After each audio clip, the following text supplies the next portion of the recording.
kinda slurred and my words don't even teach. Each and every Chevy is getting tagged back in my neighborhood. Back in my neighborhood.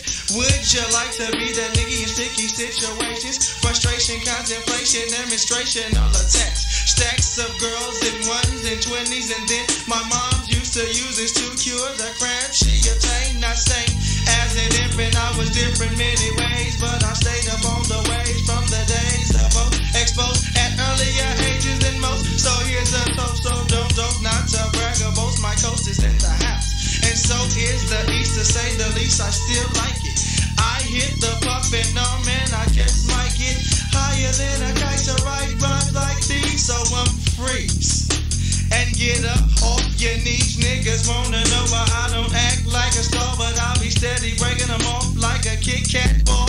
Far from the normal orally in this rap shit. I was exposed at early ages and I'm out like this. Everybody knows in the days of fiction, always on the spot.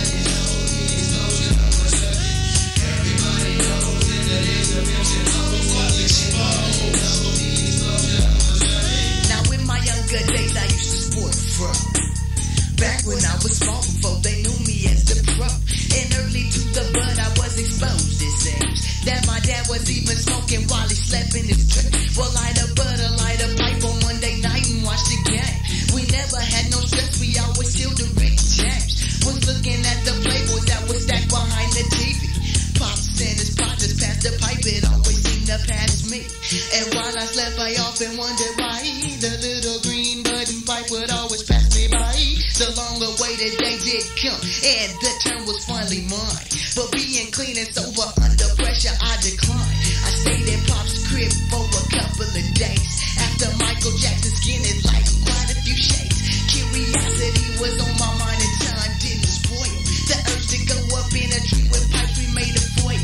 Puffin' on that old mean green, feeling kinda high. We didn't have a ride, we wasn't old enough to drive.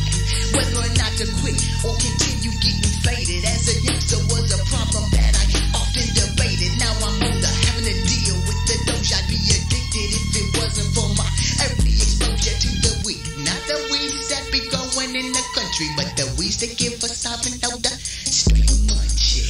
Everybody knows in the days of fiction, always on the spot. You know the explosion of the study. Everybody knows in the days of fiction, always on the spot. You know the explosion of the study. It's kind of funny when I think back on how it used to be. The numerous amounts of weed sales I used to see, I used to be chilling in the yard with my he-men. I always paid attention and I always used to see men come in and out of the garage every day.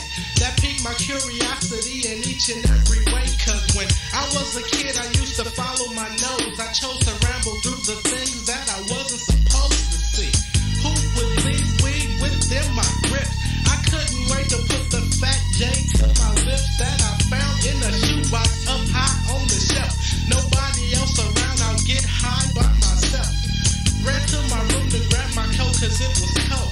And then I grabbed the lighter that I found behind the stove. I blast off with Cloud 9, my destination.